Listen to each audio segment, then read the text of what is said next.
Hello everyone, hope you're doing alright. Today I'm going to give you 3 quick tips to help speed up your Reaper workflow when you're recording or mixing or whatever it is you need to do.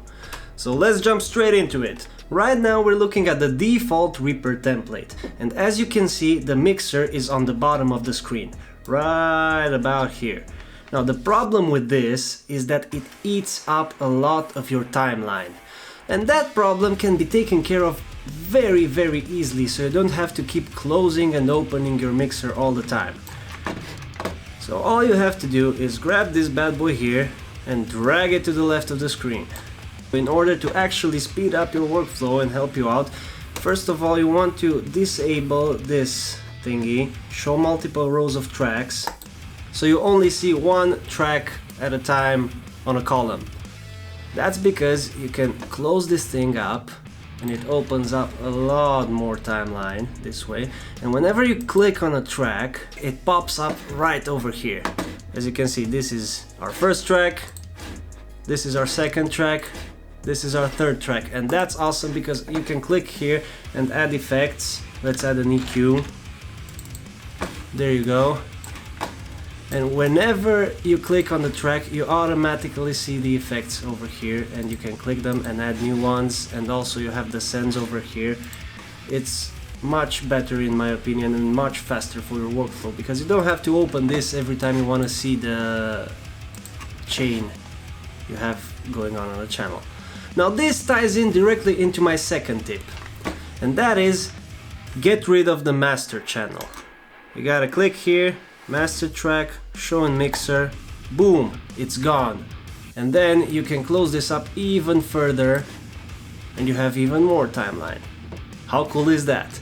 And obviously whenever you need to see more tracks in the mixer you can just drag this thing over here and boom, there you go, it's all in there. Pretty cool, eh?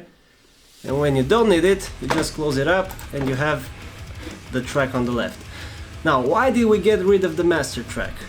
Because you can use a single simple track as your master, and then that allows you to actually have a bunch of tracks above it which are muted, and over here you can store your reference tracks. Whenever you're working on music and stuff and you want to hear how another song from the album sounds, or something sound you're trying to replicate, instead of alt tabbing to YouTube or Spotify or whatever, or Windows Media Player, you just have them inside Reaper, you're listening to the track, you hit play, and whenever you want to hear the sound, a different song, you just solo the one above it, and it's totally unaffected by your master chain.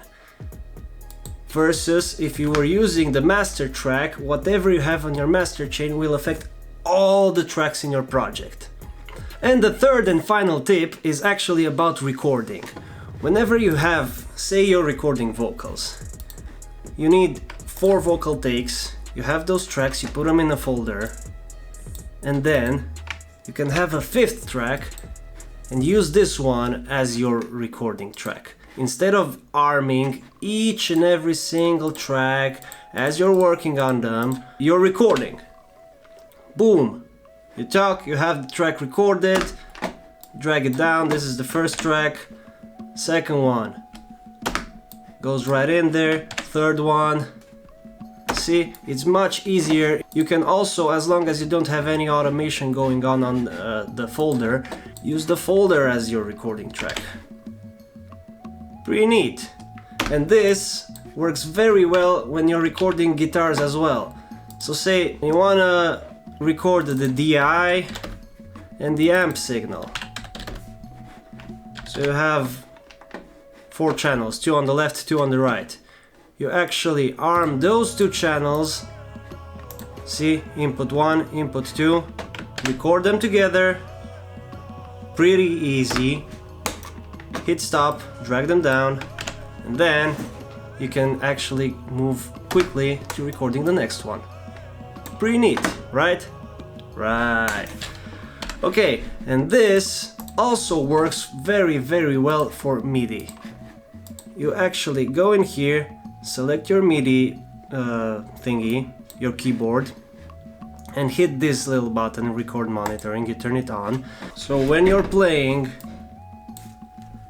on your keyboard, you actually drag this channel, let's call it MIDI rack, you drag it under your Hive or whatever library you're using.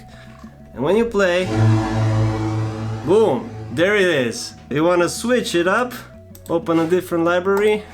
Okay, let's open another Hive, change the preset, whatever. And when you're playing it,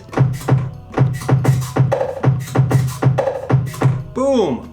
It's that simple. And when you're recording, there you go. You drag it over there, then you switch it up to the other one.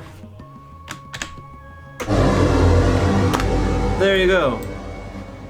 Super fast, super easy, and you're just moving this little track around. You don't have to go and arm each and every single one of those tracks, because that takes up a lot of time. You're literally wasting minutes every time you're recording just arming tracks, and those minutes, let's say you're working daily, they add up in a couple of weeks to hours.